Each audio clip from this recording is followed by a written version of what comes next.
Hello dears. അപ്പോൾ ഞങ്ങളിതേ അമ്പലപ്പുഴ അമ്പലത്തിലേക്ക് പോയിട്ട് വന്നിട്ട് വീട്ടിലെ ജോലിയൊക്കെ തീർത്തിട്ട് ഞാനും പിള്ളേരുമായിട്ട് ഇതേ ഞങ്ങളുടെ കുഴിയിൽ അമ്പലത്തിലേക്ക് ചോറുണ്ണാൻ പോവുകയാണ്. ചെന്നപ്പോൾ നല്ല വലിയ ക്യൂ ഉണ്ട്. കാര്യം വേറെ ഒന്നുമല്ല, ഇന്ന് 9ാം ഉത്സവമാണ്. അതുമാത്രമല്ല, ഒരു സാഗര തിരുവെന്ന് പറയുന്ന ഒരു സൗഹൃദ കൂട്ടായ്മയുടെ ഒരു സദ്യ കൂടിയാണ്.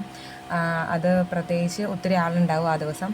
അപ്പോൾ ഞങ്ങൾ ചോറെല്ലാം മേടിച്ച് വെച്ചിട്ട് പിള്ളേർക്ക് പറയുണ്ടായിരുന്നു, മഞ്ഞൾപ്പറ അത് നടക്കാനായിട്ട് വന്നു.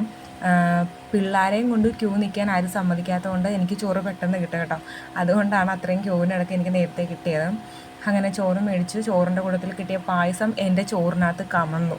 എന്നിട്ട് ഞാൻ അത് ആഹാരം വേസ്റ്റാക്കാൻ പാടില്ലല്ലോ നേരത്തെ പായസം ഒരു വശത്തേക്ക് മാറ്റി ചോറ് മൊത്തം കഴിച്ചു. അത് കഴിഞ്ഞ് പായസം കഴിച്ചു കേട്ടോ.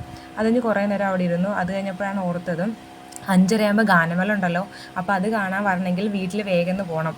പോയിട്ട് ഇവളുമാരെയൊക്കെ ഉറക്കിയിട്ട് വേണം തിരിച്ച് ഇങ്ങോട്ട് വരാം, ഉറക്കി ഉണർത്തിയിട്ട് വേണം.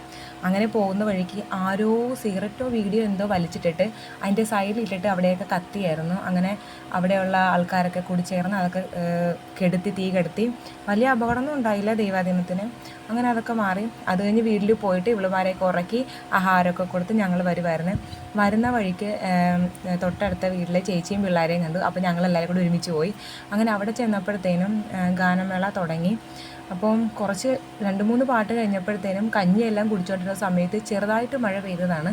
പെയ്ത് അങ്ങ് വലിയ മഴയായി. അങ്ങനെ ഗാനമേള വരെ നിർത്തി വെക്കേണ്ട ഒരു അവസ്ഥയായി.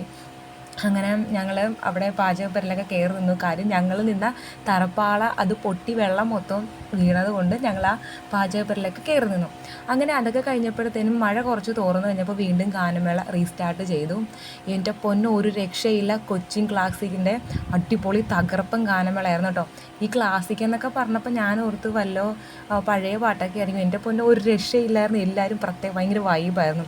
പക്ഷേ ഇതൊന്നും അല്ല സങ്കടം. ഞാൻ ഒത്തിരി ആഗ്രഹിച്ചിരുന്നായിരുന്നു തുള്ളാനായിട്ട്. പക്ഷേ എനിക്ക് പറ്റിയില്ല. കാര്യം ഇവളുമാർ രണ്ടും, ഒരാളെൻ്റെ ഒക്കത്ത് ഇരിക്കുകയാണ്, ഒരാളെൻ്റെ കൈ പിടിച്ചുകൊണ്ട് എന്നെ വിടുന്നില്ല. അങ്ങനെ ഗാനമേളയെല്ലാം കഴിഞ്ഞു. പിന്നെയും മഴയുണ്ടായിരുന്നു. അങ്ങനെ ഞങ്ങളിതേ വീട്ടിലേക്ക് എത്തി. അപ്പോൾ കുറച്ച് മഴയൊക്കെ കൊണ്ടിട്ടുണ്ട്. അപ്പോൾ ഇന്നത്തെ വീഡിയോ ഇത്രയുള്ളൂ. Tata bye bye. Okay, see U.